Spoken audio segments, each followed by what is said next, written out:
Welcome back, everyone. Today we're going to make some chorizo croquetas. Now, if you don't know what a croqueta is, stick around. I'm going to show you in the video. Inspired by our trip to Spain, you see these thickened up bechamel balls or cylindrical shapes all over bars and restaurants in Spain. They're breaded, so they're kind of shallow fried or deep fried, so you get a crisp outside and a real creamy filling. I'm going to show you how to get the most out of these little bad boys. Stick around, let's get making some croquetas. Now the secret to this dish is to get yourself a really good quality chorizo sausage, like this, or chorito. Now this is a cured Spanish sausage, so it's got nice spices in there as well, like paprika. And it's got a real nice heat to it, and you get a real beautiful flavored oil that comes out of it. So get yourself a good one of these, and that is half the battle done. Then we're going to sweat down some onions, we're going to make a thick bechamel, incorporate this in, and then let it chill overnight or at least 6 hours. So right, let's get cracking with the prep. So we've got our chorizo sausage and we are going to finally dice this. Now what you want to do is cut this down into some manageable portions and then take the end off, and there's a casing, so you just run your knife down the middle and it will peel right off. You do not want to eat that.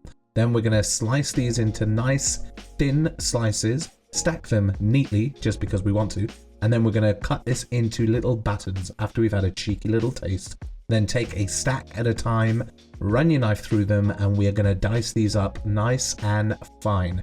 They look very good indeed. You don't want them too chunky, otherwise they're just not going to be nice in the final product. Okay, now let's get cooking these. That is a very nice prep indeed. Okay, get that into a pan, medium heat, cook it until those oils come out, and you know when it's done, when it looks like this. Lovely, soft, glorious. About 6-7 minutes, I'd say. Do not waste that oil, drain that, and set that aside. I'll show you more on that later. Glorious nectar. Now we are going to finally dice up a medium onion. You've seen me do this before. Run your knife down the middle, across horizontally, and then just start chopping it up. Work your knife through it till it's nice and fine. Then we're going to cook this in the same pan that we cooked the chorizo sausage in. Add in 50 mils of olive oil, 65 grams of unsalted butter. Yes, lovely, lovely. Let that melt, and then you add in your onions. Cook that for 3 or 4 minutes, no color until they're nice and translucent. Add in 125 grams of all-purpose flour. That's our roux. We're going to cook that out for about 2 or 3 minutes until the raw flour taste has gone. Then we're going to add 850 milliliters of full-fat milk in stages. Whisk that through. Don't be afraid, you can even use a spatula until it's nice and smooth, no lumps. Adding your milk in stages does help to get it lump-free. Now, add some nutmeg in, give it a mix, have a taste, and at this point add your salt and pepper to taste. Then add in your chorizo, give that a mix, let it chill out with the flavors on a simmer for 1 or 2 minutes, and then we're going to put it in an appropriate sized tray. You could even use an oven tray. Cover it with a bit of cling film, smooth out the top, and bang it in the fridge. Okay, now put this in the fridge for about 6 hours, maybe overnight, just to let everything amalgamate and become delicious. Very big word for the day. Now we're going to make a quick little dip. So we're going to get some mayonnaise. And remember that fat from the chorizo? I'm going to just nuke that and put it in. To this mayo, I'm just going to add a little bit of garlic and like granules. This is like a quick hack little sauce. You could do a confit garlic if you've got the time, because that's much nicer. Now you can see that chorizo oil has just melted down quite nice. And that's just going to color the mayonnaise for you.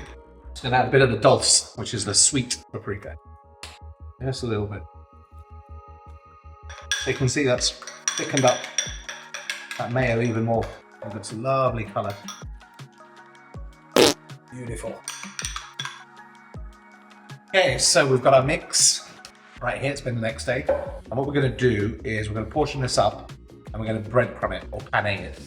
And then you want to get yourself set up with 3 equal-sized containers so you can put your flour, egg, and breadcrumbs in there. Now, we're going to use panko, but what we're going to do with the panko is we're going to blitz it up a little bit so it's a little bit finer, because otherwise it's a bit too coarse for the final croqueta. So we'll get on that first, then we'll get shaping these. About 120 grams or so of panko. Okay, give those a little blitz. Pretty fine. That's pretty good. So we're going to put this in our last one here. About 100 grams of flour. Get that one in here first. We've got 3 eggs that we're just going to beat up. Flour, egg, breadcrumbs. So that is a set. Now we're going to shape those. Lovely croquetas. You can see how lovely and firmed up that is. A little spatula should be able to turn it upside down.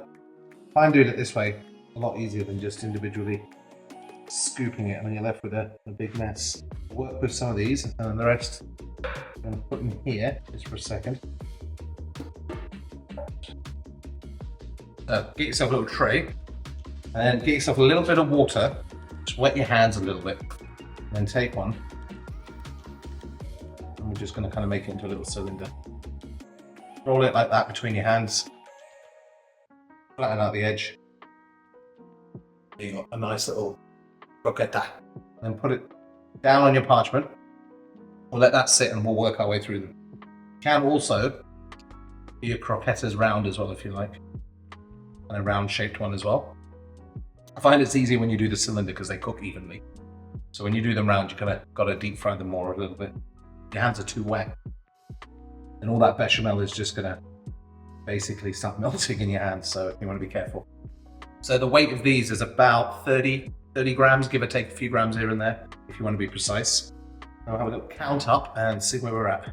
32, 33, 34. I'm going to stick these in the fridge for about 10 minutes, just to help them firm up a touch. Okay, so we've got these out the fridge. Get yourself another tray, lined with a silpat, and we're going to put the breaded croquetas on them. So you get yourself a nice little assembly line. Pop in a couple at a time. Speed up the process. Give them a little roll.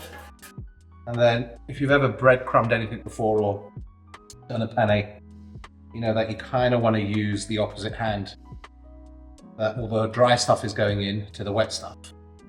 But realistically, it never really works out like that, does it? Get your egg on there. That little shake round. And when you put your breadcrumb on, you want to kind of gently kind of roll it and massage it in a little bit too as well, so it really sticks. Have a nice croqueta like this. Now the good thing with this is you can make this ahead, or bang them in your freezer, freeze them, and then put them into a little container or Ziploc bag, and you can make these ahead of time. A whole tray of croquetas. So I'm going to probably freeze about half of these and cook some up. Very nice.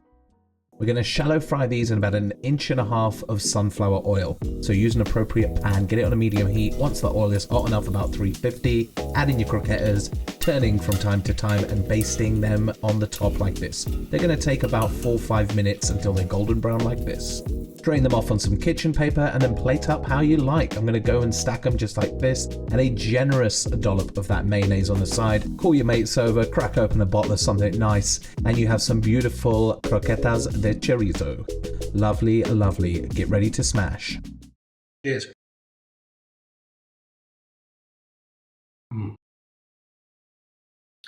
Now these are serious. Serious. I mean, look at that. Creamy that is. You got really nice crispy on the outside and super creamy in the middle. When you make them like this, they don't explode. They hold their shape really well, and they're super creamy. These are so good.